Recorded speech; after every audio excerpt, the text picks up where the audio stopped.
not only the physical and the legal custody, the issue also is the integrity of the Senate, the perception that if we don't have him here, di lahat na lang ng witnesses sasabihin, wag tayo doon. Paano kung wala rin silang tiwala sa PNP? Wag sa PNP, lilipat natin sa NBI. The peculiarity of this case is that it wasn't the House, nor the Senate, nor the PNP, nor the intelligence community making the request. Oh yeah, Reggae Sway.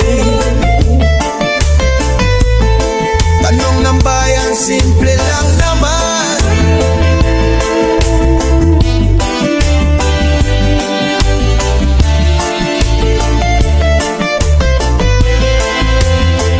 Matagal na kaming nakikinig sa kwento.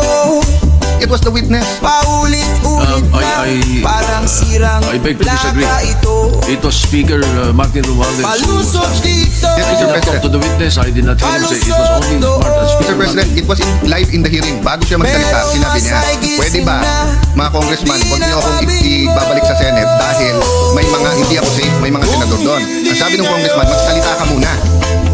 Meaning condition pa nila, magsalita ka, saka na.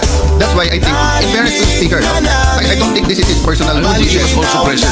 Yeah, At the same yes, time, I did not hear that. Let me clarify that, Mr. President. I don't think it's his personal request. I think he was conveying it as Speaker to this chamber in the same manner na pag may request kami sa House, either the Majority Leader or the Senate President will request it. But hindi naman po alam ng tao na ang request is formal eh. And again, hindi ko na po-requestin yung kagabi, but all over the news and live, yun po ang lumalabas, yung witness ang nagdidikta na huwag niyo ako ibalik sa Senate. Ano ba experience niya dito? Ano ba ang ginawa natin sa kanya? Masay nagtatanong, pero simple lang. Kung di nyo gagawin, kami na lang kaya. Kung hindi ngayon, kailan pa kaya?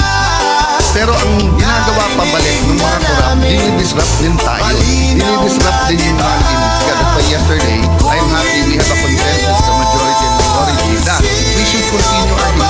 Kasi iba yung sa House. I mean, wala tayong pakialam doon. If we agree with it or not, basta sa kanila yun. Kung nag-i-invento sila o totoo sinasabi nila, yan ang sistema eh. Democracy is messy. Tayo po dito, respetuhin din nila.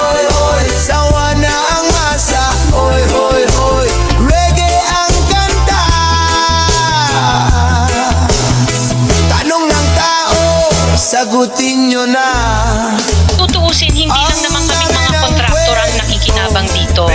Marami din sa inyo, mga politiko, ang nagpapataba ng bulsa sa pangungurakot. Ang totoo, may hati-hati yan. Mula sa pinakamataas hanggang sa mga nasa gilid lang ng sistema. Huwag nyo kaming gawing panakiputas kasi kung babalikan ang lahat ng transaksyon, makikita ninyong mas malaki pa ang napupunta sa inyo kaysa sa amin. Lahat tayo alam ang laro, pero pag nahuhuli, kami lang ang Kailan pa kaya? Narinig na namin, malinaw na diba? Kung hindi ngayon, sino pa ba? Boses ng tao, yan ang tunay na batas.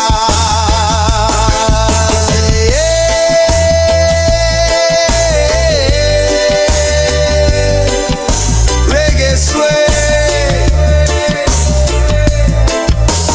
Kung hindi ngayon, kailan pa?